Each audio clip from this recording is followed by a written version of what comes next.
Good afternoon, I'm Christopher Brennan, Associate Editor of the Moscow Times. We're here in the Moscow Times office talking with opinion editor Michael Bohm, the article he wrote last Friday entitled How Homophobia Can Boost Your Career. The title, first off, Michael, is about Ivan Okhlobystin, the Russian Scrubs actor who made homophobic comments back in December, saying that all gays should be burned alive, which was followed by campaigns to remove him from his position as creative director of Yevroset, the clothing retailer. Do you believe that when he left Yevroset this past week, that it did boost his career? Well, at first he didn't want to leave, and at first Yevroset didn't want to fire him. And he actually never was fired. He left for a new position. He's now the creative director at a leading apparel store chain, Vayon. And if you go to their store, you'll see him. That's the first thing you see is Ivan Okhlobystin, homophobe. He looks a little better now. I mean, he's all decked out. But he did not suffer at all from it, and that's the whole point. He in the U.S. or in Europe, his career would be finished. His acting career, his professional career would be finished, and in Russia, it's just the opposite. He's a hero for many homophobes that share his point of view. And when they asked Vayon, why did you rehire this guy? Vayon's answer was, well, we support his traditional values. And the church, as you know, defended Okhlobystin and said that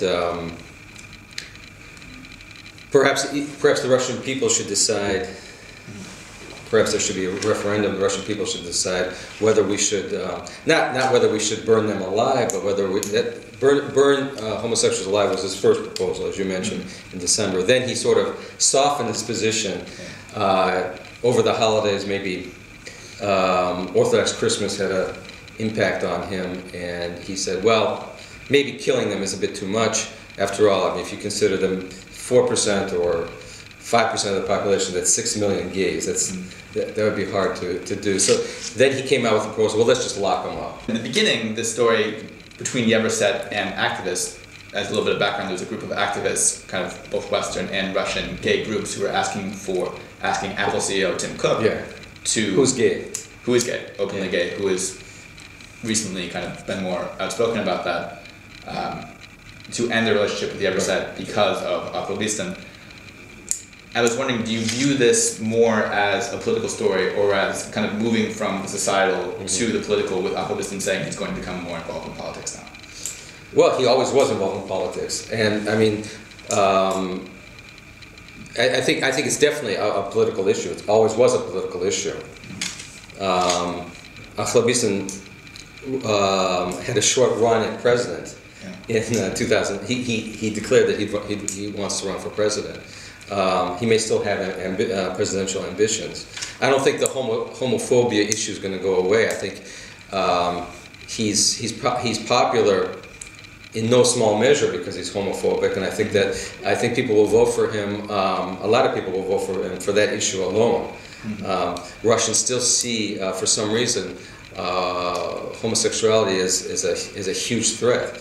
Although I think if you ask any Russian, have you ever even seen a homosexual? Have you ever seen two homosexuals, I don't know, holding hands? I don't think they ever have seen. So it's this mythical, in Russia, I think it's this mythical threat that the Kremlin propaganda has created out of nowhere. The discussion about gay rights has been in existence, at least in the fall of the Soviet Union, when it was decriminalized. Some people oppose that.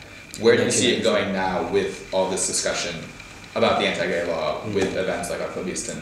You see it getting worse? You see this discussion kind of creating something better?